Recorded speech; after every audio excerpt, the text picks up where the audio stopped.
साचा सदगुरु ना मिला, रही अधूरी सीख।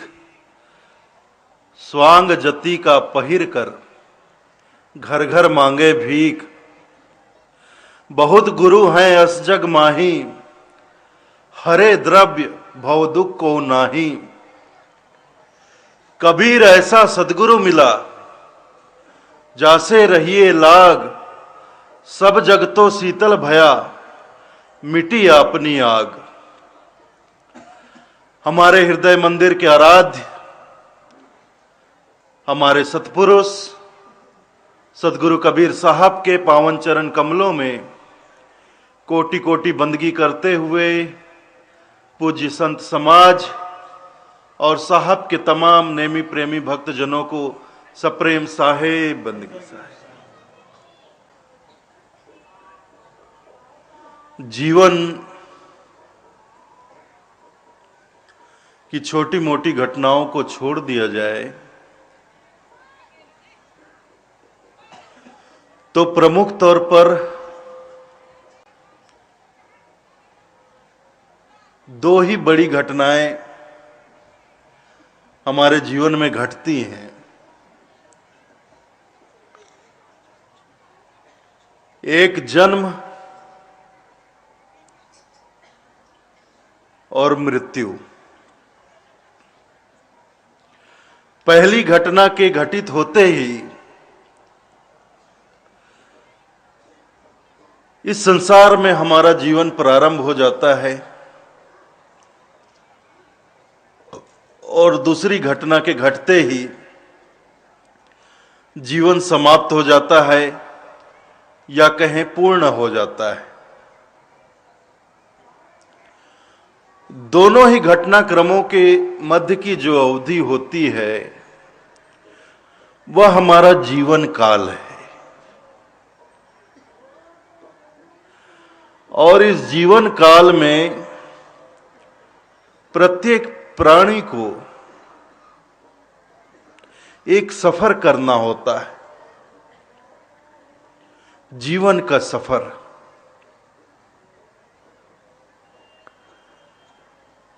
और जब सफर हम करते हैं तो जाहिर सी बात है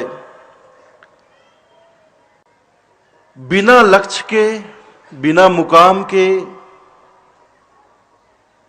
कोई भी व्यक्ति सफर नहीं करता है। लक्ष्य निर्धारित होता है,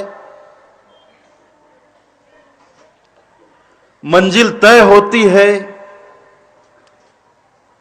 तभी हम सफर प्रारंभ करते हैं कि हमें उस लक्ष्य तक पहुंचना है, वो हमारी मंजिल है, उस मंजिल को हमें प्राप्त करना है।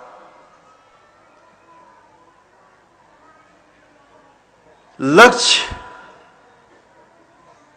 आवश्यक है।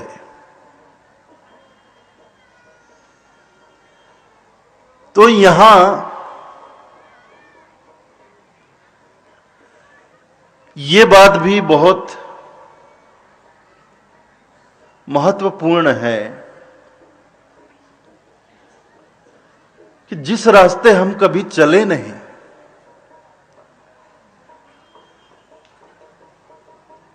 जीवन का जो लक्ष्य होता है वह ऐसा नहीं होता कि उसके मार्ग पर हम 5 बार 10 बार 20 बार चल गए हों।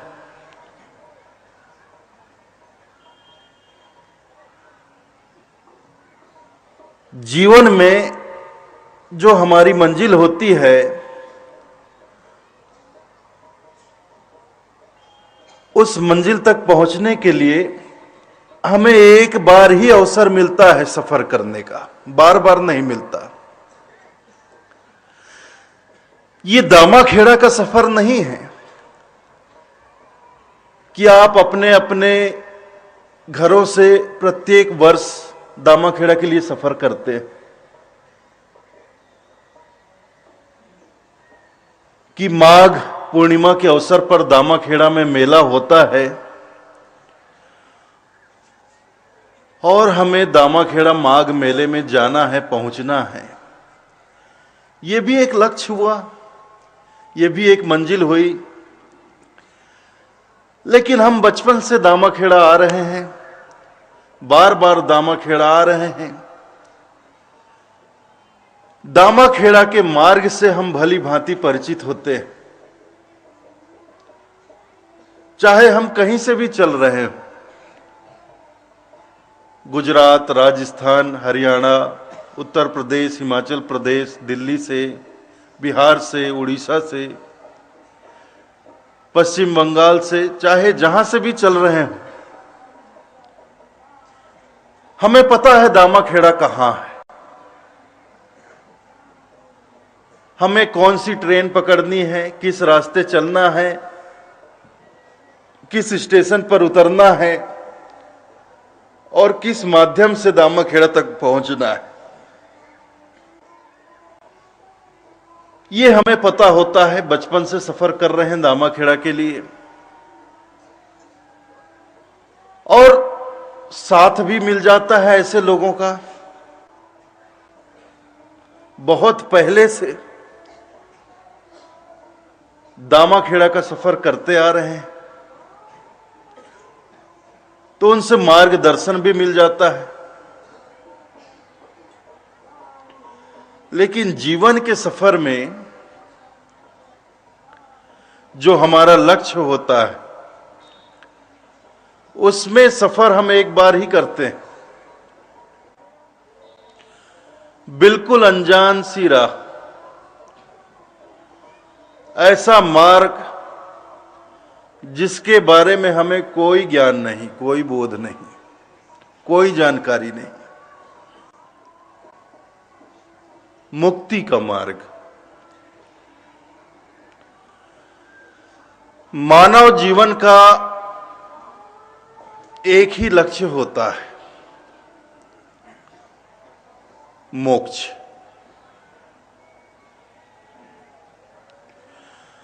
चौरासी लाख योनियों को धारण करते करते करते करते हम मानव योनि में आते हैं, मनुष्य योनि को धारण करते हैं। तो इसलिए नहीं करते हैं कि पिछले 84 लाख योनियों में हम जिस तरह से अपना जीवन गंवाते आए हैं, मनुष्य योनि में आकर भी अपना जीवन वैसा ही गंवा दें।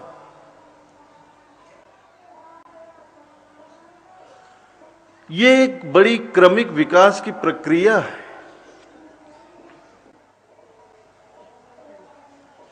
जीव विज्ञान कहता है इस संसार में जीवन प्रारंभ हुआ अमीबा से,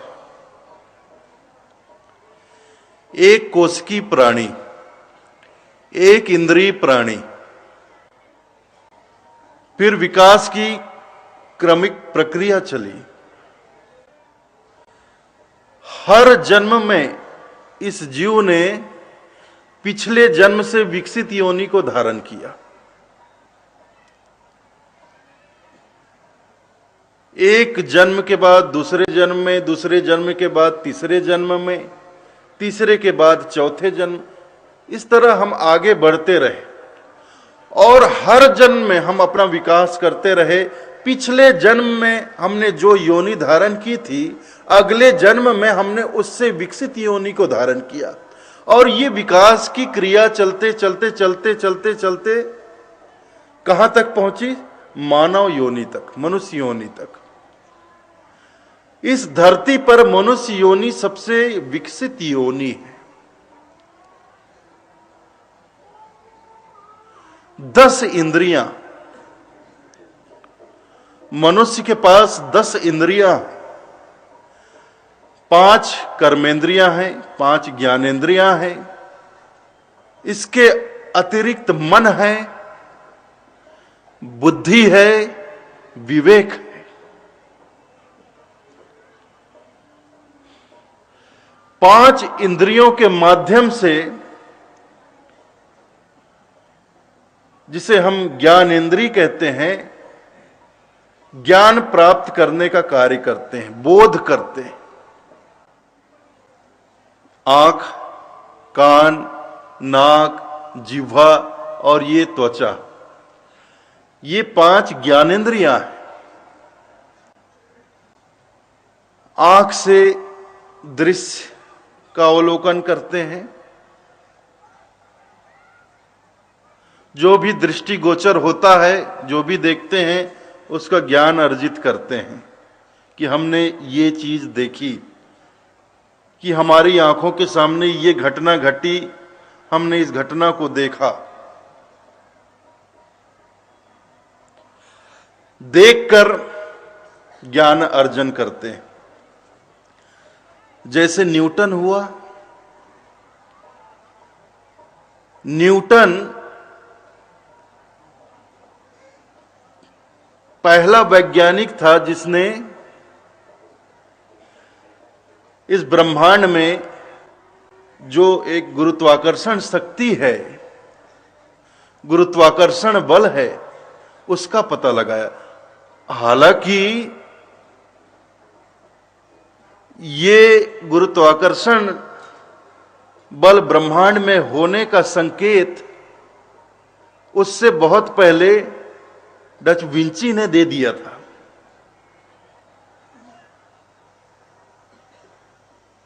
लेकिन विंची ने इसे प्रमाणित नहीं किया, तो वो प्रमाणित नहीं कर सका था।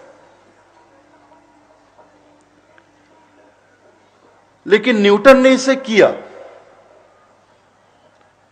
एक दोपहर बैठा था सेब के बाग में, सेब का फल जो होता है उसके बाग में बैठा था, आराम कर रहा था, छाह में बैठकर देख रहा था, वृक्षों को देख रहा था। तभी क्या हुआ, एक सेब का फल टूटा, टूटकर पेड़ से नीचे गिरा। जैसे ही फल नीचे गिरा, उसके दिमाग में खुजली शुरू हो गई। उसने देखा कि डाल से सेब का फल टूटा और धड़ाम से जमीन पर नीचे गिर पड़ा। सोचने लगा क्यों गिरा। टूटा ये बात तो ठीक है, फल टूट गया, तो टूटकर वहीं क्यों नहीं लटका रहा, वो नीचे क्यों गिर गया। उठकर गया, सेब को उठाया, उसे फिर ऊपर किया, फिर छोड़ा, फिर सेब धड़ाम से नीचे गिरा। फिर उसे पकड़कर उछाला, उछालता गया, उछालता गया, उछालता गया। जितने बार उछाला सेब नीचे ही गिरा। फिर उसने पत्थर भी उछाले, पत्थर का भी वही क्रिया हुआ। पूरी ताकत लगाकर आसमान की ओर उछाला, लेकिन जितना भी ऊपर उछाला आखिर पत्थर नीचे ही गिरा। तब उसे लगा हो ना हो एक चुंबकीय शक्ति है, एक गुरुत्वाकर्षण बल है जो किसी भी वस्तु को अधर में नहीं लटके रहने देती। गुरुत्वाकर्षण बल के कारण कोई भी चीज हवा में, वायु में अधर में नहीं लटकी रह सकती, वह धरती पर गिर जाती है। तो देखकर उसे गुरुत्वाकर्षण बल का ज्ञान हुआ। तो ये देखिए, दृष्टि से, आंखों से हम देखकर ज्ञान अर्जन करते हैं। कान है, ध्वनि सुनते हैं, कोई भी आवाज सुने फौरन पहचान लेते हैं, ये तबला बज रहा है कहीं पर, कि हारमोनियम बज रहा है कहीं पर। देख ना रहे हो, केवल सुनाई दे जाए। जंगल के किनारे हो, जंगल से कोई आवाज आए, फौरन जान जाते हैं ये सियार की आवाज है, ये कोयल की आवाज है, ये शेर की आवाज है। और अपने जो परिचित होते हैं, हमारे परिवार के सदस्य, हमारे दोस्त यार, वो हमारी नजरों के सामने ना हो।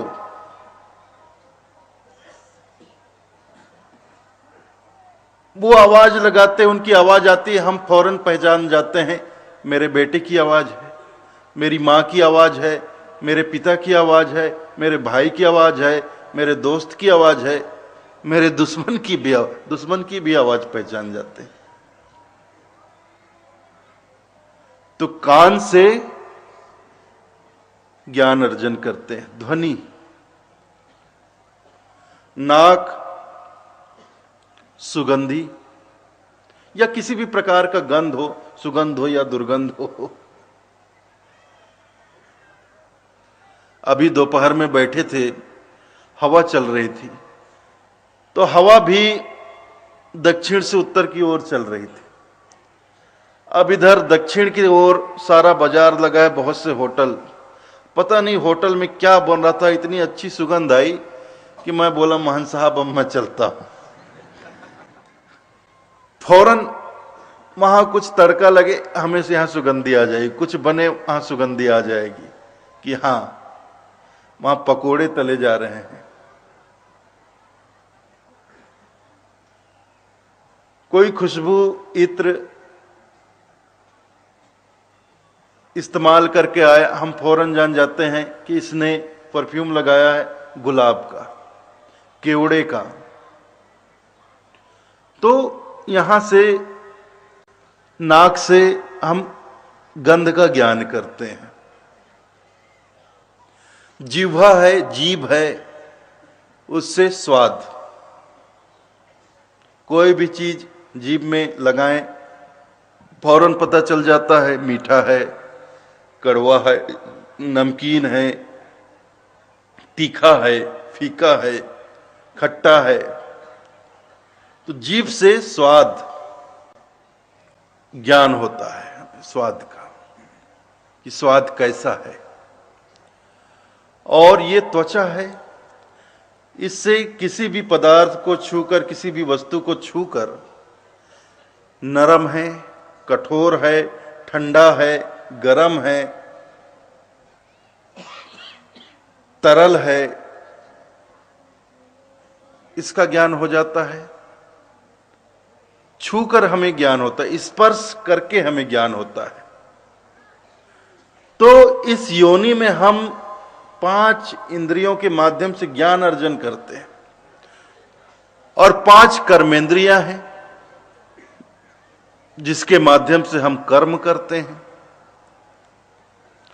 हाथ, पैर, मुख, लिंग, गुदा। तो कर्म करने के लिए भी हमारे पास 5 इंद्रियां हैं। ऊपर से मन है,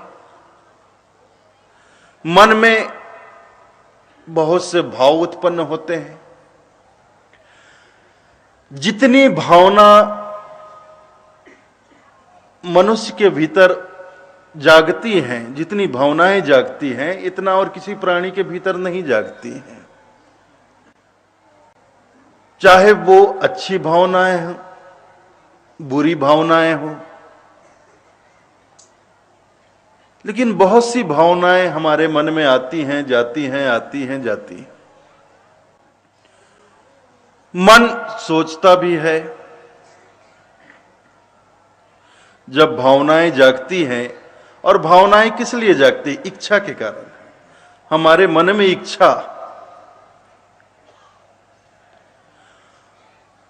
इच्छा की उत्पत्ति होती है, इच्छा जागती है तो भावनाएं पैदा होती हैं। और इच्छा किस लिए जागती है? माया के कारण। मन में ही माया समाई हुई है, या ऐसा कहें कि मन की इच्छा ही माया, या ऐसा भी कह सकते हैं कि मन ही माया है। मन माया तो एक है, माया मन ही समाए, 3 लोक संशय पड़ा, काहि कहूं समझाए। माया मन में ही समाई हुई है, और मन माया तो एक है। साहब कहते हैं मन माया तो एक ही है, और उस माया के कारण ही मन में इच्छा पैदा होती। इच्छा जो है वो तरह तरह की भावनाएं हमारे मन में पैदा कर, और जब भावनाएं जागती है तो हम सोचने लगते हैं। मन सोचने लगता है, और जब मन सोचता है तो हमारी बुद्धि भी सक्रिय हो जाती है। मन, बुद्धि, विवेक। मन सोचता है, बुद्धि निर्णय करता है। जैसे जैसे मन सोचने लगता है, बुद्धि फौरन सभी बातों का निर्णय करने लगती है।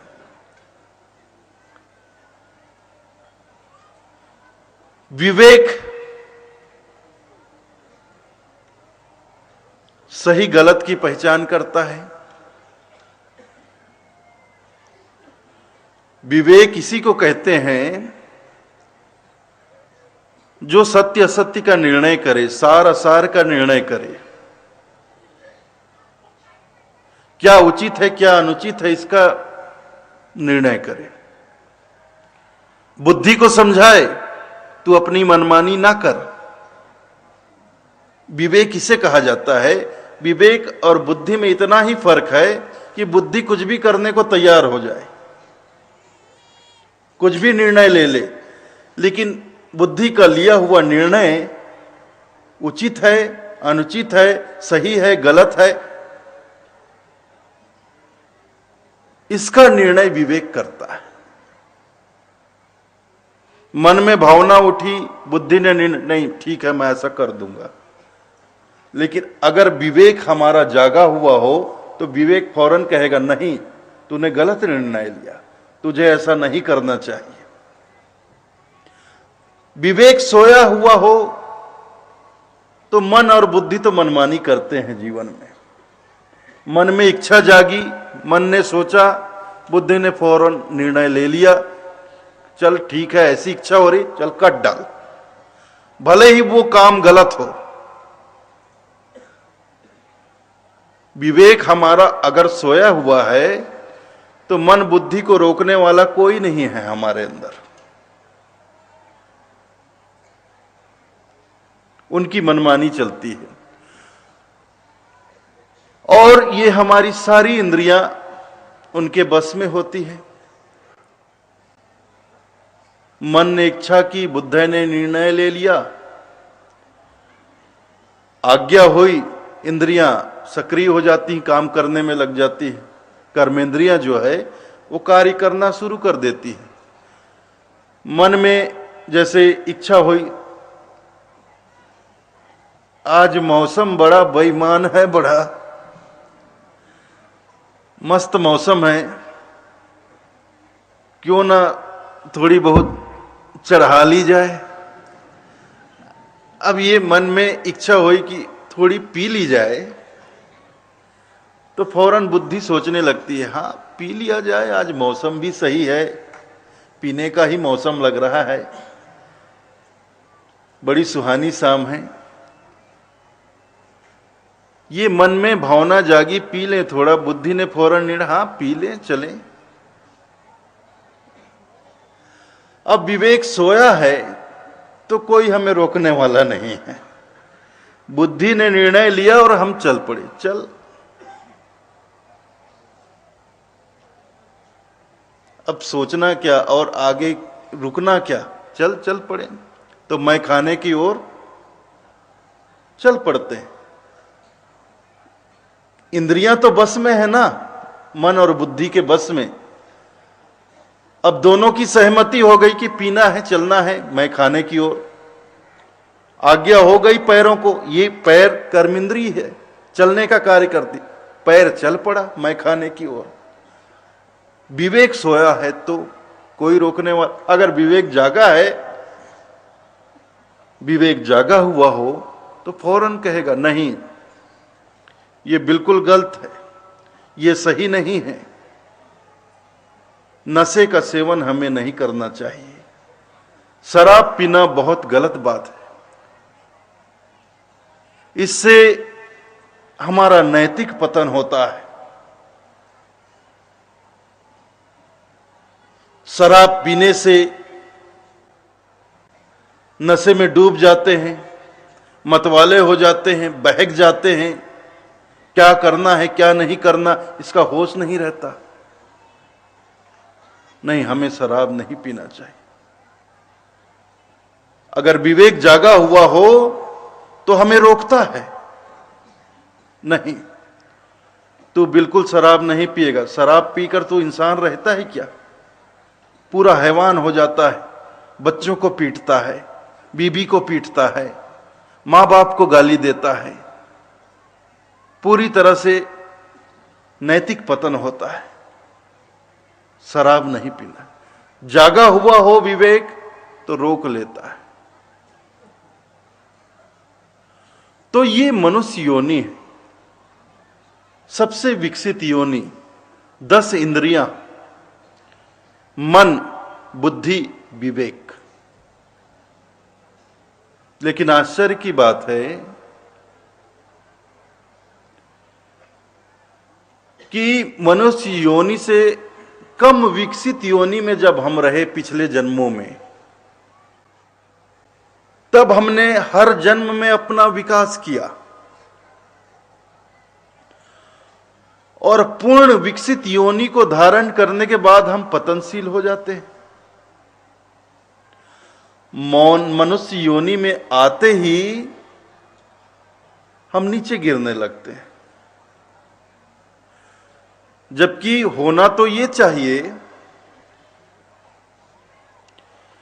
कि पिछले 84 लाख योनियों में हमने हर जन्म में अपना विकास किया, तो मनुष्य योनि के बाद जैसे हम अपना विकास करते करते इंसान बने, तो इस जन्म में एक कदम और आगे बढ़ाएं और इंसान से भगवान बन जाए।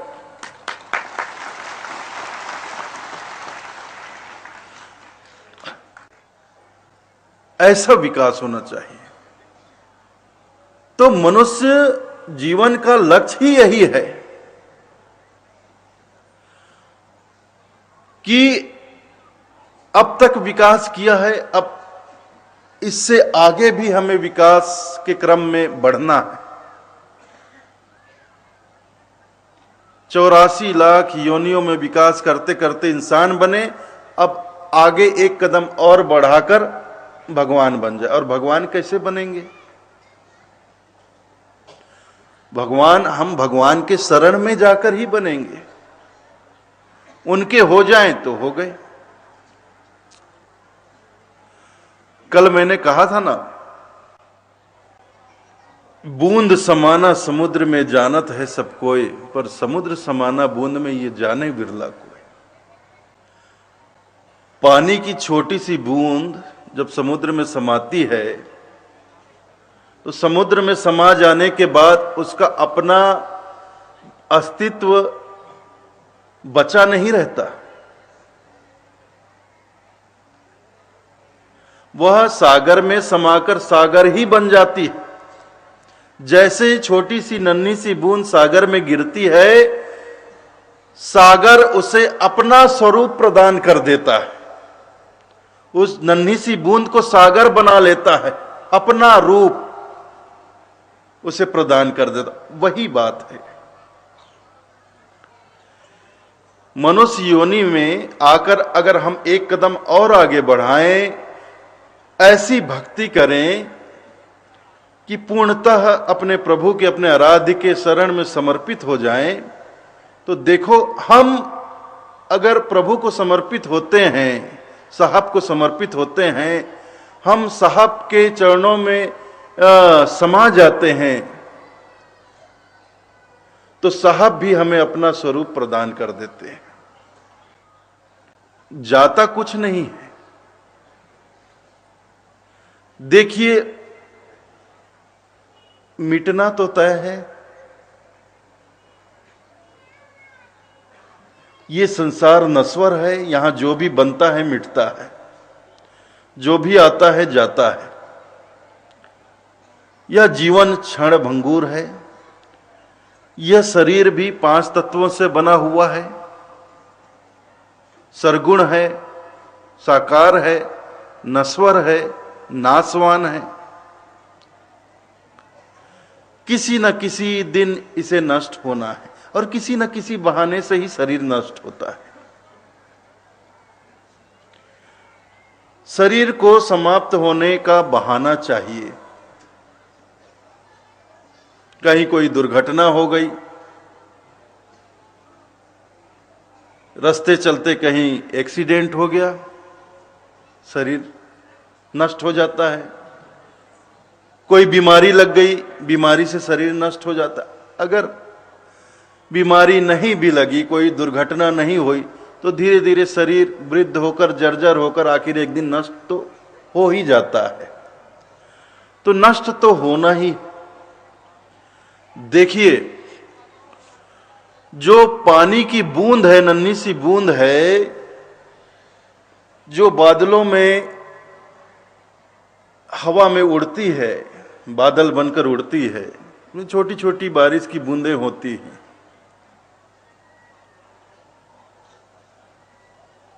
उसे गिरना है, ठीक है, वो सागर में ना गिरे, कहीं ना कहीं तो वो गिरेगी ना।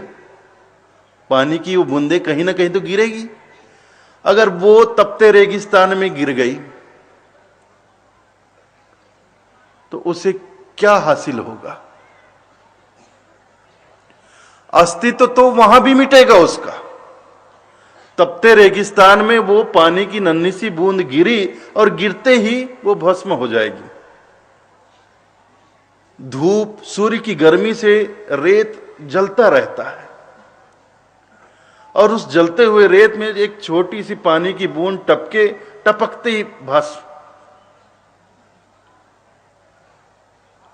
समूल उसका विनाश, अस्तित्व ही, उसका वजूद समाप्त हो जाता है। कुछ नहीं मिलता, उस मिटने में कोई उपलब्धि नहीं है। लेकिन वही पानी की छोटी सी बूंद सागर में गिरे तो अस्तित्व तो तब भी मिटेगा, उसका वजूद तब भी समाप्त होगा। लेकिन उस मिटने में, उस खोने में बहुत बड़ी उपलब्धि है, बहुत बड़ा पाना है। रेगिस्तान में तो भस्म होकर उसका पूरा वजूद खत्म, कुछ नहीं मिलना है, भस्म मतलब भस्म। लेकिन सागर में बूंद गिरकर सागर ही बन जाता है। तो यहां भी खोना है, लेकिन यहां खोना क्या है? अपने छोटेपन का खोना है।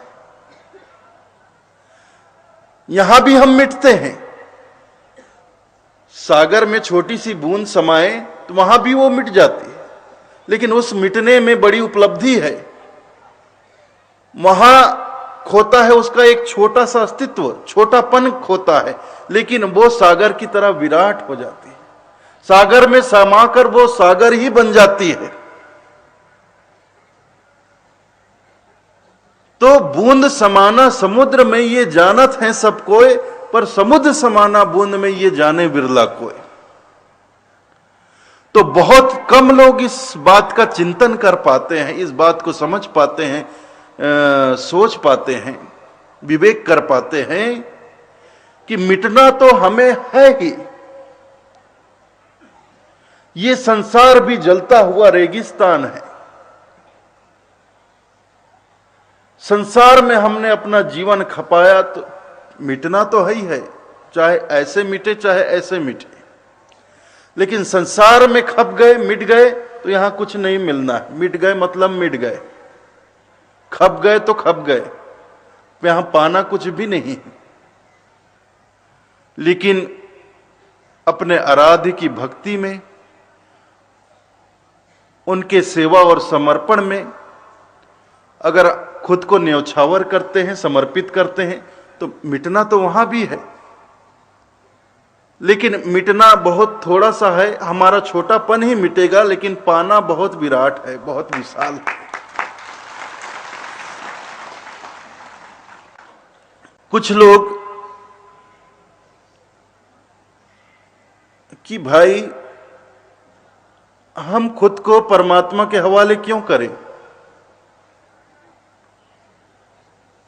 परमात्मा को हम क्यों न प्राप्त करें। कुछ लोग पुरुषार्थ चाहते हैं, पुरुषार्थ, कुछ भी मिले, जो भी मिले हमारे पुरुषार्थ से मिले। तो जरा आप सोचिए, वो परमात्मा तो असीम है, अपार है, और हम सीमाबद्ध हैं।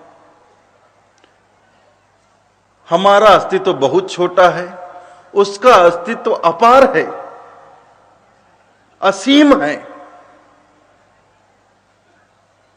तो जो सीमे में बंधा है वह असीम को कैसे प्राप्त करेगा?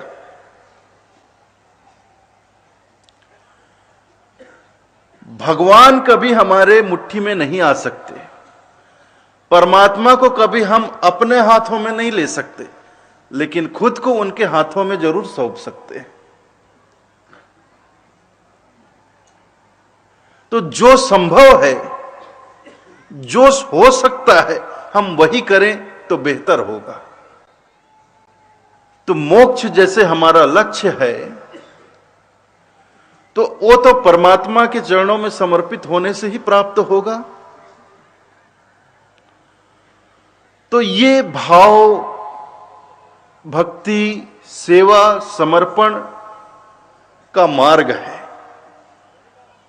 अब कभी इस मार्ग पर चले नहीं तो निश्चित रूप से हमें कोई मार्गदर्शी चाहिए, मार्गदर्शक चाहिए, जो हमें इस मार्ग के संबंध में बतलाए, इस मार्ग की जानकारी दे। तो ये मार्गदर्शक होते हैं हमारे संत महात्मा।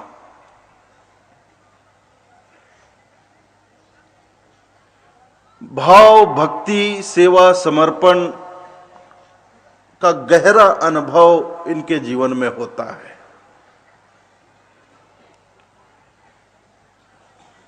तो यदि हम अपने जीवन में मुक्ति को अपना लक्ष्य रखते हैं,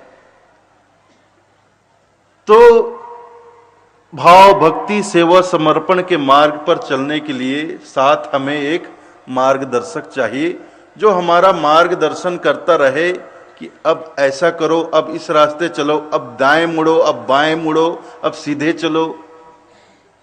हर कदम पे हमें जानकारी देता रहे और हमारा मार्गदर्शन करते करते करते करते हमें हमारे लक्ष्य तक पहुंचा दे। तो मार्ग दर्शन के लिए हम जिनके शरण में जाते हैं, जिन संत महापुरुषों के शरण में जाते हैं, जिनके शरणागत होते हैं, वही हमारे गुरु कहलाते हैं, वही हमारे सद्गुरु कहलाते हैं। जिनके, जिस संत के, जिस ज्ञानी के हम शरणागत होते हैं, वही हमारे गुरु होते हैं, जो हमें राह दिखाते हैं, मार्ग बतलाते हैं, मार्गदर्शन करते हैं हर कदम पर। तो इसके लिए जरूरी है कि गुरु हमें ऐसा मिले कि जो लक्ष्य हमने निर्धारित किया है, जो मंजिल हमने चुना, उसका पूरा अनुभव उन्हें हो, पूर्ण अनुभव उन्हें हो, उस मार्ग का पूर्ण ज्ञान उन्हें हो, पूरी जानकारी उन्हें हो, तभी वो हमारा सही मार्गदर्शन कर सकते हैं, हमें हमारी मंजिल तक पहुंचा सकते हैं, हमें हमारे लक्ष्य की प्राप्ति करवा सकते हैं। लेकिन जो लक्ष्य हमने चुना, उस लक्ष्य तक हमने जिसे गुरु चुना, वो खुद वहां तक कभी ना गया हो, तो हमें कैसे पहुंचाएगा? इधर से अंधा आवता, इधर से अंधा जाए, अंधे को अंधा मिला, रास्ता कौन बताए? जाका गुरु भी आंधरा, चेला खड़ा निरंध, अंधे अंधा ठेलिया, जाए कूप पड़ंत। हम भी अनजाने, हम तो पहली बार ही उस रास्ते चल रहे हैं, और जिसे हमने पकड़ा कि ये हमें मार्ग दिखाएगा, रास्ता बतलाएगा, मार्गदर्शन करेगा, अगर वो भी अज्ञानी निकला, वो भी कभी उस रास्ते नहीं चला है, फिर हमें कैसे हमारी मंजिल, वो तो भटक तो रही है और इधर उधर ले जाके भटका देगा। तो हमारा जीवन व्यर्थ चला जाएगा। और ये मानव जीवन बार बार नहीं मिलता, एक बार ही मिला, फिर मिले ना मिले और मिले भी तो कब मिले कुछ कहा नहीं जा सकता है। तो बहुत फूक फूक कर कदम रखना है। इसीलिए तो साहब कहते हैं ना, पानी पीजे छान कर और गुरु कीजे जान कर। सदगुरु मिल गए, सही गुरु मिल गए, सही संत के शरण में गए, तब तो हमारा जीवन सफल हुआ। जो हमारी मंजिल हम पहुंच जाएंगे। लेकिन अगर वही बात साचा सदगुरु ना मिला, रही अधूरी सीख, स्वांग जति का पहिर कर घर घर मांगे भीख। समाज में साधु संतों का बड़ा सम्मान है। संत भेष में जो भी नजर आते हैं, हम उनका आदर करते हैं, सम्मान करते हैं, उनकी पूजा करते हैं। तो कुछ स्वार्थी लोग इस बात का फायदा उठाने के लिए वैसी ही वेशभूषा बना लेते हैं साधुओं की, संतों की।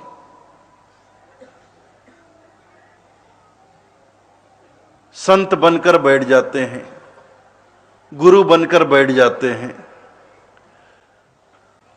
लेकिन उनका उद्देश्य भटके हुए जीवों को सही दिशा देना नहीं होता, उनको उनकी मंजिल तक पहुंचाना नहीं होता, बल्कि उनको ठगना होता है। उसे ठग कर अपना स्वार्थ पूरा करना उनका उद्देश्य होता है।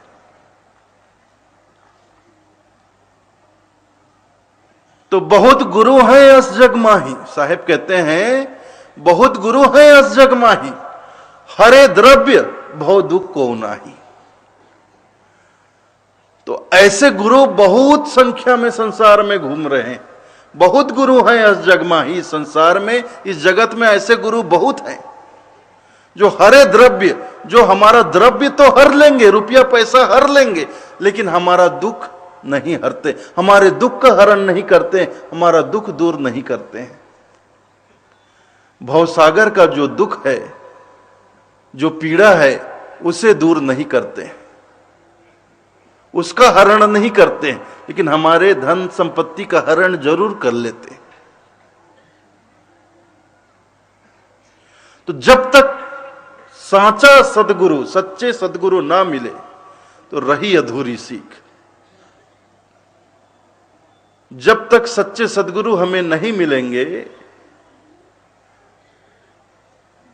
हम कभी सही दिशा में चल ही नहीं पाएंगे। हमारी सीख अधूरी रह जाएगी, हमारा सारा प्रयास असफल हो जाएगा। तो सदगुरु हमें चाहिए, और वो भी सच्चे सदगुरु चाहिए, वेशधारी नहीं चाहिए। देखिए, संत होना, साधु होना, ये गुण की बात है, वेशभूषा की बात नहीं। और जहां गुण की बात हो, वहां वेशभूषा कोई मायने नहीं रखता है, महत्व नहीं रखता है। किसी ने वकालत की पढ़ाई की हो, वकालत की डिग्री ली हो, वह वकीलों की वेशभूषा, वकीलों के कपड़े ना भी पहने तो भी वह वकील होता है। उसे कानून की पूरी जानकारी होती है। और जिसने वकालत नहीं पढ़ा हो, वह कितना भी बढ़िया कीमती से कीमती वकील का ड्रेस पहन ले, तो भी उसे कानून की कोई जानकारी नहीं होती, वह वकील नहीं हो सकता है। डॉक्टर अपना परिधान पहने ना पहने, जिसने डॉक्टरी की पढ़ाई की है, वो चाहे जिस वेशभूषा में हो, उससे चिकित्सा का पूरा ज्ञान होता है। लेकिन जिसने मेडिकल की पढ़ाई ना की हो, वह कितना भी बढ़िया डॉक्टर का ड्रेस पहन ले, वह किसी का इलाज नहीं कर सकता है। लेकिन अद्भुत बात है हमारे देश में कि हम लोग ऐसे डॉक्टरों से भी अपना इलाज करवाते हैं जिसे तथाकथित आज की भाषा में झोला छाप डॉक्टर कहते हैं।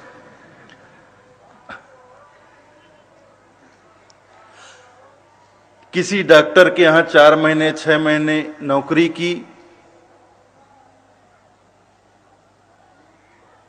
पहले तो घर की साफ सफाई का काम किया, फिर 4 महीने के बाद उसका थोड़ा प्रमोशन हो जाता है, डॉक्टर उसको अपने क्लिनिक में बैठाना शुरू कर देता है। देखो मरीज आएंगे, तुम बारी बारी से उनको अंदर भेजना। फिर 4 महीने के बाद उसका और प्रमोशन हो जाता है, उसकी जगह किसी और को दे दी जाती है, उसे डॉक्टर अंदर बुला लेता है। तो उसे अपना अब इसको ये करो वो करो ऐसा करो, थर्मामीटर लगाओ, ईसीजी करना है वो मशीन लगाओ, ब्लड प्रेशर करना है तो वो हाथ में बांधो। अब वो सीख रहा है धीरे धीरे धीरे धीरे, और दवाइयां डॉक्टर लिख रहे हैं।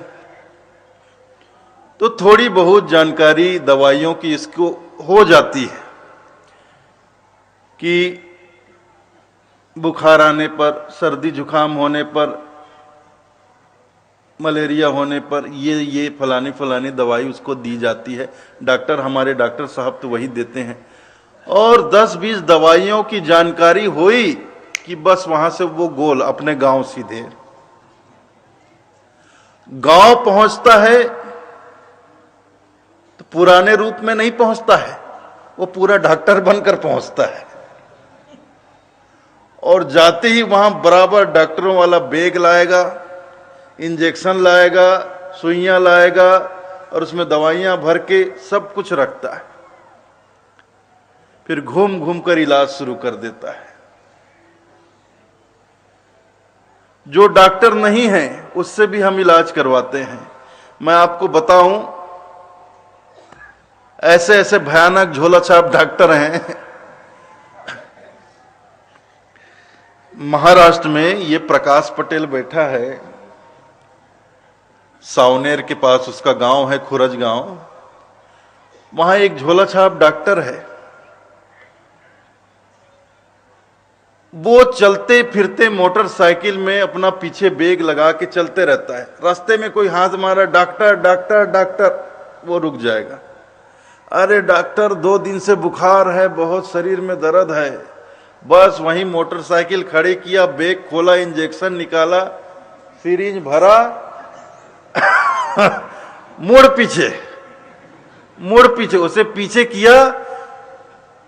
भगवान की कसम कहता हूं यार, वो धोती भी नहीं हटाता, धोती कपड़े के ऊपर से ठोक देता है सुई को, पूछ लो नहीं तो उससे।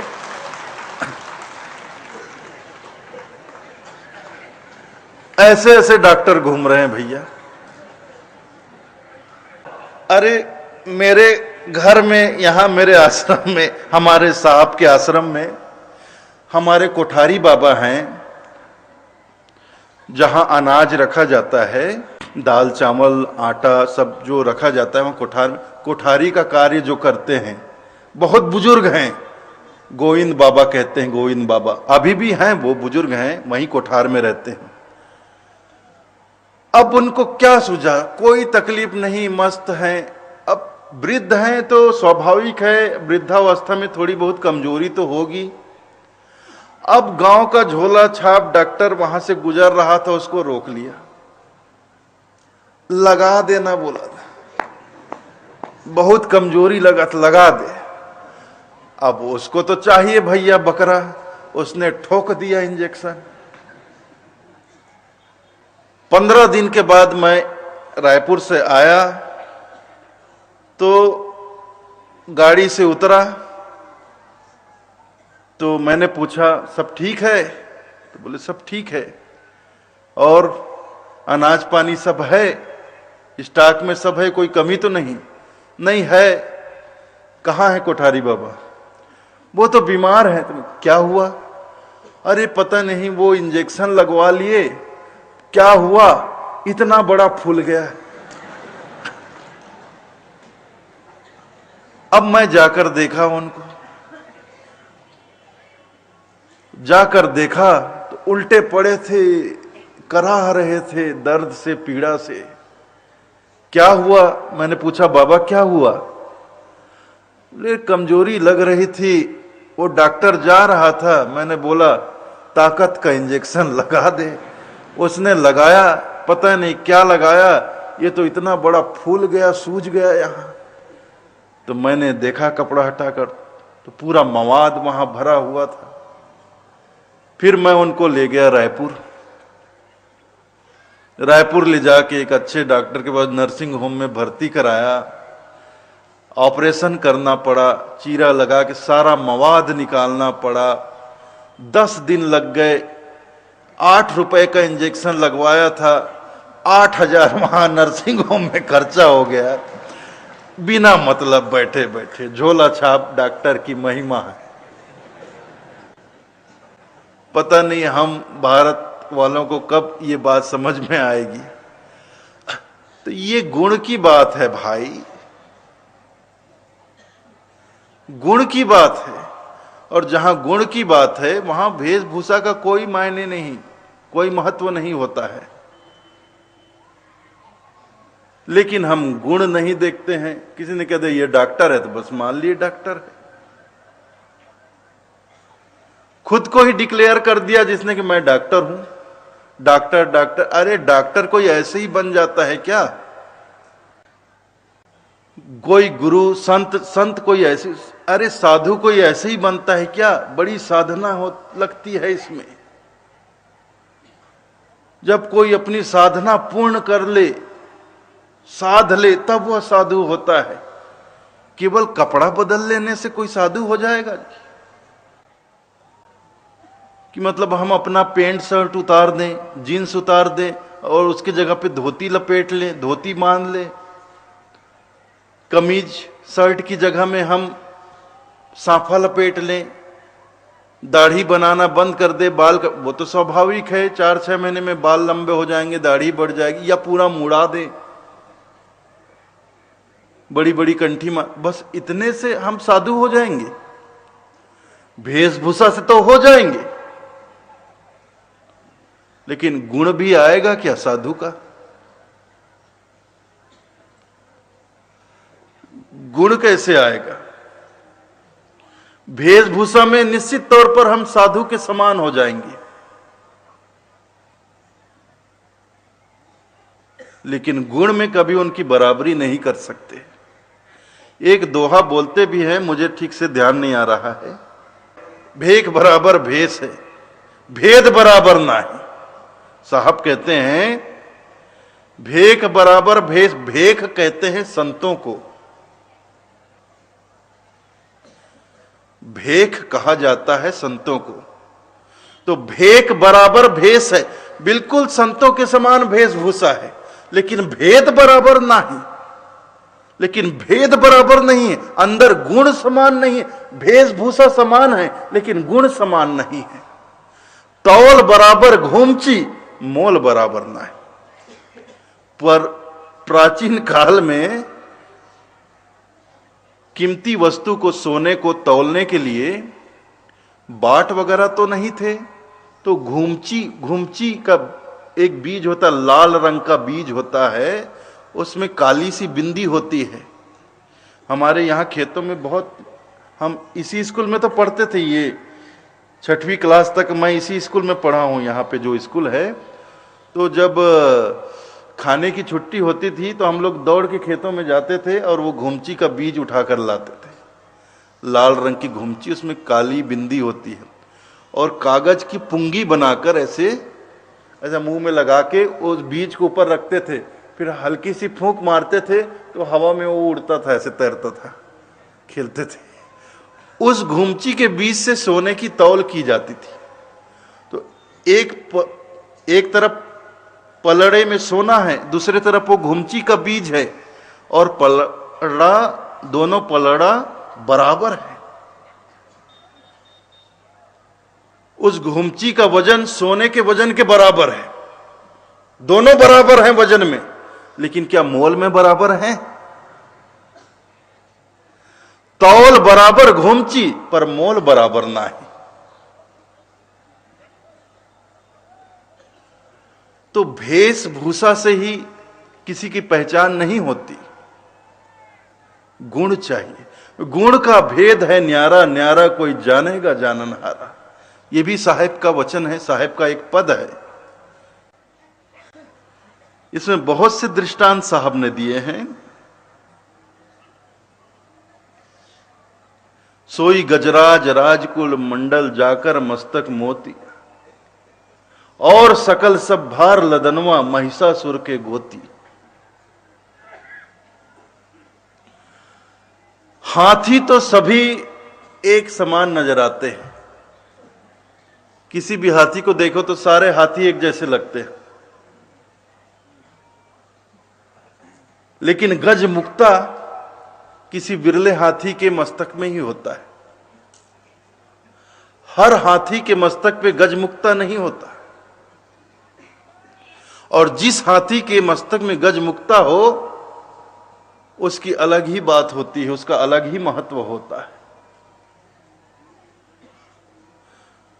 सोई भुजंग मणि जाके मस्तक मन उजियारा खेले, और सकल सावन के केचवा जगत पांव तर डोले। सोई भुजंग मणि जाके मस्तक मन उजियारा खेले।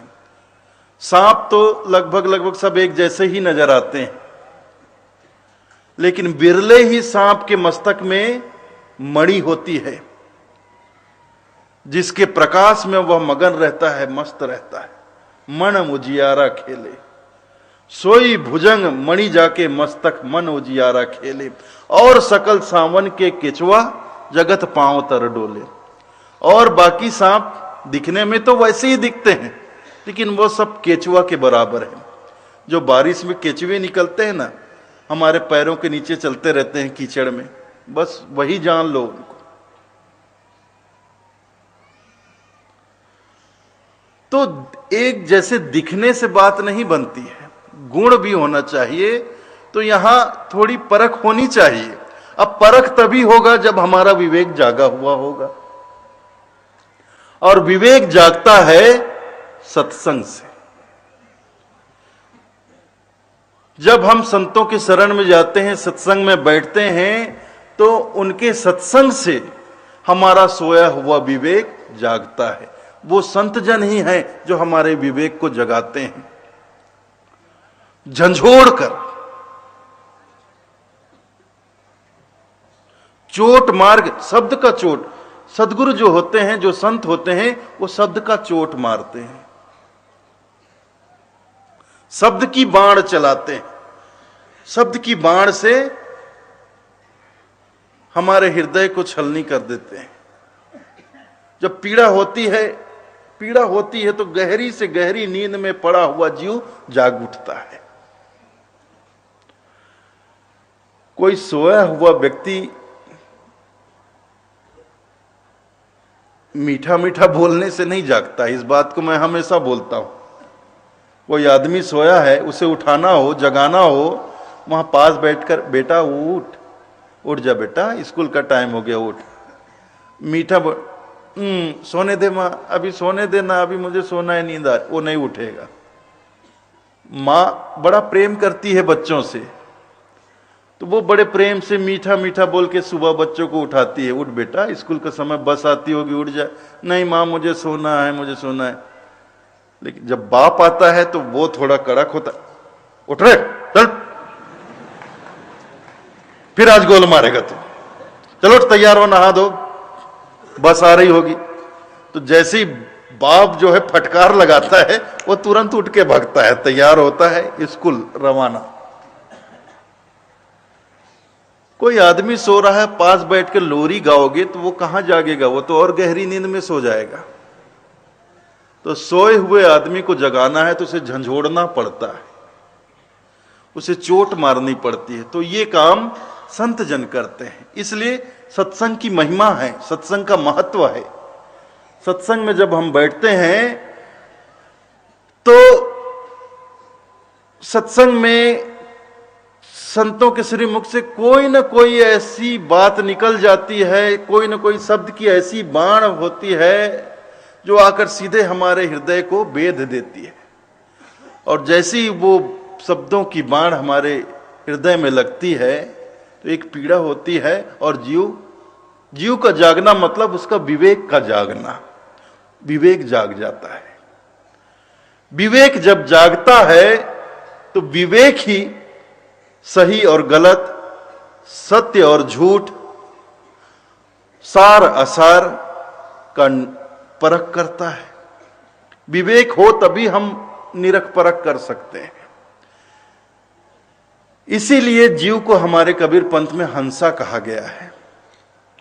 तो हर जीव को हंस नहीं कहा गया है, हर जीव को हंस नहीं कहा गया है।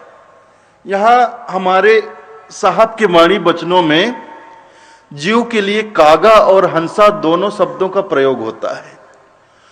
तो कागा साहब उसे कहते हैं जिसका विवेक सोया है, वो कागा है, और जिस जीव का विवेक जागा हुआ है वो हंसा है। और साहब तो धर्मदास जी को ये भी कहते हैं बहुजल में बहुकाग हैं, बहुजल में बहुकाग हैं, कोई कोई हंस हमार, कहे कबीर धर्मदास से खई उतारो पार। हंस इसलिए कहा है क्योंकि हंस का गुण होता है, दूध में पानी मिलाकर दे दो तो हंस दूध पी जाएगा, पानी छोड़ देगा। वह सार असार का निर्णय करता है, सार को ग्रहण कर लेता है, जो असार है उसे छोड़ देता है। उसके अंदर ये क्षमता होती है, इतना विवेक होता है कि दूध में मिलावट हो तो भी वो दूध को पीता है, पानी को अलग कर देता है, इतनी क्षमता होती है उसके अंदर। तो जिसका विवेक जागे वो हंसा, और हमें हंसा बनना पड़ेगा, तभी हम सही और गलत की पहचान कर पाएंगे, तभी हम सही संत की पहचान कर से उनसे अपनी लगन लगा पाएंगे, सदगुरु से लगन लगा पाएंगे। संतन के संग लाग रे तेरी अच्छी बनेगी, साहब कहते हैं संतन के संग लाग रे तेरी अच्छी बनेगी। तो सही संत को पहचानेंगे और सही संत से लगन लगाएंगे, सच्चे सदगुरु से लगन लगाएंगे, तब तो बात बनेगी, तेरी अच्छी बनेगी, अच्छी बनेगी, तभी तो हमारा जीवन सफल होगा। अगर भेषधारी बहरूपिया संतों से या बहरूपिया गुरु से हम जुड़ गए तब कैसे बात बनेगी? तो विवेक को जगाएं, सत्संग में बैठकर पहले विवेक को जगा लें। जब विवेक जाग जाए, समझ में आ जाए कि कौन सही है कौन गलत है, किसके शरण में जाने से हमारा जीवन सफल होगा, किसके शरण में जाने से नहीं होगा, हम तो भटक रहे हैं और भटक जाएंगे। ये इन सब बातों का जब हम विवेक करने लगेंगे, उसके बाद सही संत को पहचान कर उसके शरणागत होंगे, तभी हमारी बात बनेगी। संतन के संग लाग रे तेरी अच्छी बनेगी। हंसन की गति हंस ही जाने, ये संत तो परम हंस है ना, जो संत होते हैं वो परम हंस हैं। तो हंस को हंस ही पहचानेगा ना, जब विवेक जागेगा हम हंस रूप में आएंगे, हंस बनेंगे, तभी तो एक परम हंस को पहचान पाएंगे। हंस ही हंस को पहचानेगा। हंसन की गति हंस ही जाने, क्या जाने कोई काग रे, तू संतन के संग लाग रे तेरी अच्छी बनेगी। तो अपने विवेक को जगाना है, जगाएंगे तब सच्चे सदगुरु की पहचान कर पाएंगे। और जब सच्चे सदगुरु की पहचान करेंगे और पहचान करके उनके शरण में जाएंगे, तब हमारे जीवन की सारी ताप मिटेगी, संताप मिटेगा। जो हमारा जीवन विषय वासनाओं में जल रहा है वो तपन बुझेगी, हमें शीतलता प्राप्त होगी। साहब कबीर को हम ऐसे ही नहीं पहचान पाएंगे कि वो कैसे सदगुरु हैं, कितने महान सदगुरु हैं। भले ही हम कबीरपंथी हो गए, गले में कंठी धारण कर लिए, विधिवत दीक्षा ले लिए और खुद को कबीरपंथी कहने लगे कि हमारे सदगुरु तो कबीर हैं, लेकिन जीवन हमारा नहीं बदल रहा है, इसका मतलब यही है कि हम अपने सदगुरु को नहीं पहचान पा रहे हैं, अपने सदगुरु से लगन नहीं लगा पा रहे हैं। नहीं लगा पा रहे हैं इसका मतलब है हमारा विवेक नहीं जागा है, नहीं जागा है, विवेक सोया हुआ है। ऐसा हो नहीं सकता कि हम सदगुरु के शरण में आ जाएं और हमारे जीवन में दुख बना रहे। ऐसा हो नहीं सकता कि हमारी लगन सदगुरु से लग जाए फिर भी हम दुखी रहें, हो नहीं सकता। अगर हम दुखी हैं, हमारे जीवन में दुख है, संताप है, विषय वासनाओं की आग लगी, उसमें हम जल रहे हैं, तो ये तय है कि हमारी लगन सदगुरु से नहीं लगी, हमने अपनी लगन लगा ही नहीं, हम लगे ही नहीं सदगुरु के। भले ही कहते हो कि हम सदगुरु के शरण में आ गए।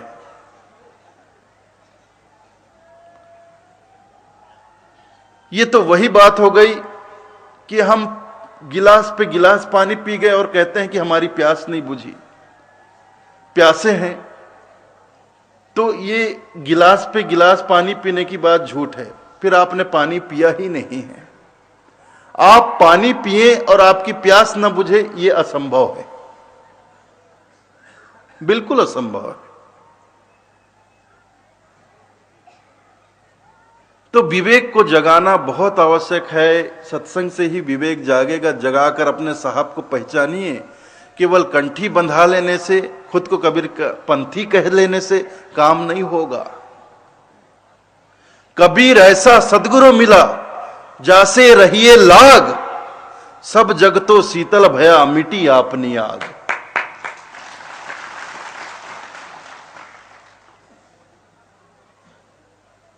वो तो परम संत हैं, संत बड़े परमार्थी, जाको शीतल अंग, तपन बुझावे और की दे दयापन रंग। जो सच्चे सदगुरु होते हैं अपने शरण में आने वाले को अपने जैसा ही बना लेते हैं।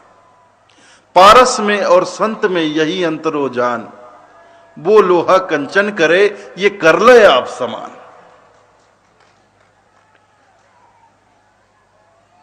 यही एक सच्चे संत और सच्चे सदगुरु की पहचान होती है कि उनके शरण में जो जाता है वो संत उन्हें अपने जैसा ही बना लेते हैं, सदगुरु उन्हें अपने जैसा ही। वो तो पीने वाले, सत्य नाम का प्याला भर भर पीने वाले हैं, और जो उनके शरण में आ उसे भी पिलाते हैं। सदगुरु जो होते हैं अकेले नहीं पीते हैं। साहब का एक पद है, उस पद में उन्होंने एक सदगुरु की बात कही कि सदगुरु हो कैसे, मुझे कैसे सदगुरु भाते हैं। साधो सो सतगुरु मोहे भावे, सत्य नाम का भर भर प्याला आप पिए मोहे प्यावे।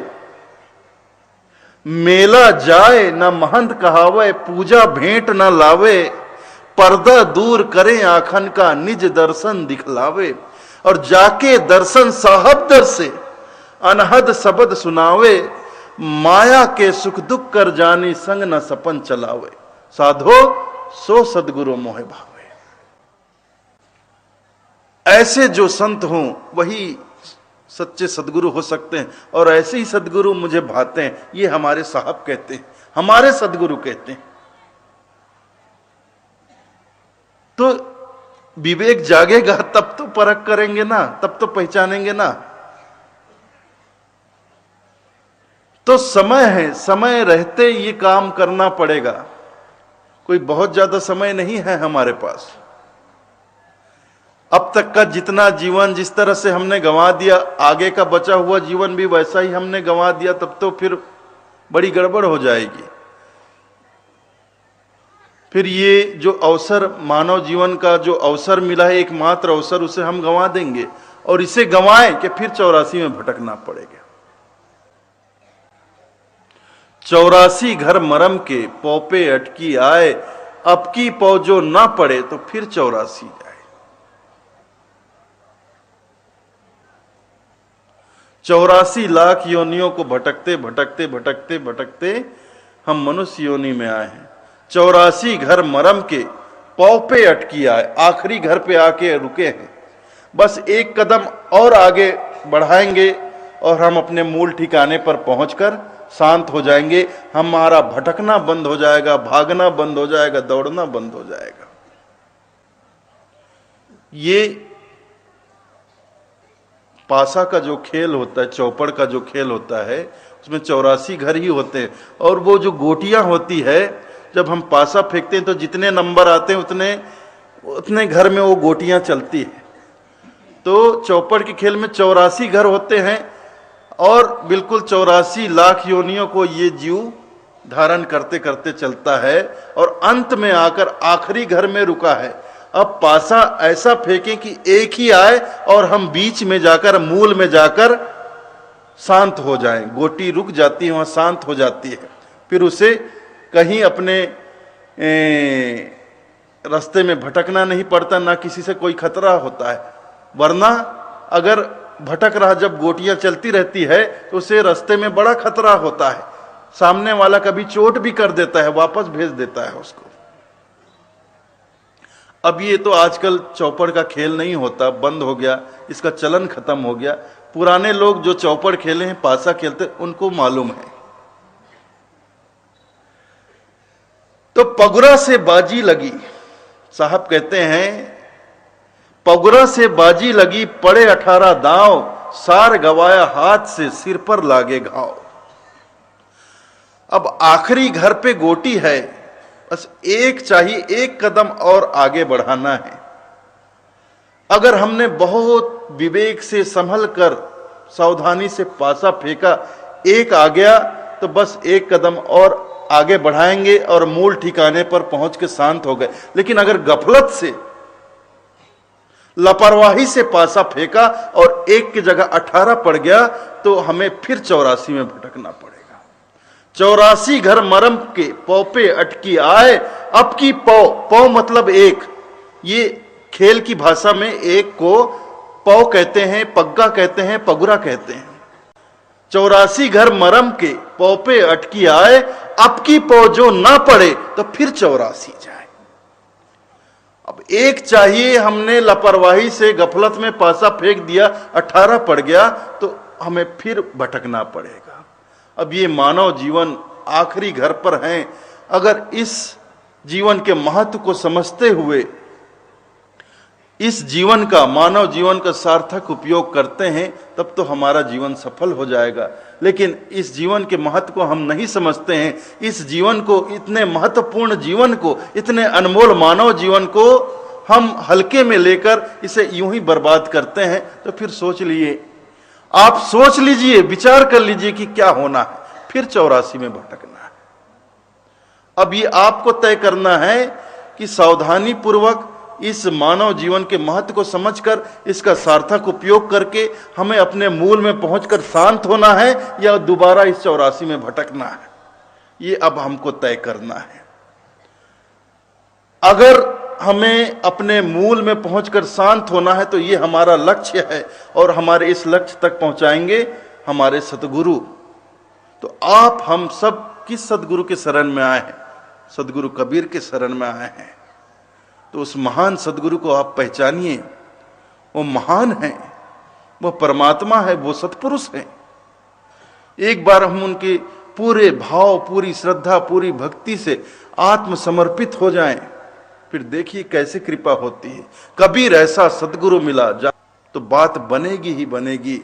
संतन के संग लाग रे तेरी अच्छी बने, अच्छी बनेगी, बिल्कुल अच्छा ही होगा, बुरा हो नहीं सकता। आप सतगुरु के शरण में लगें, उनसे लगन लगाएं और बुरा हो जाए ये असंभव बात है, अच्छा ही होगा। तो कबीर ऐसा सतगुरु मिला जासे रहिए लाग, सब जग तो शीतल भया मिटी आपनी आग। हमारी सारी तपन बुझ जाएगी, शीतलता मिलेगी, हम मूल में पहुंचकर शांत हो जाएंगे। शांति ही तो चाहिए। इस संसार में आज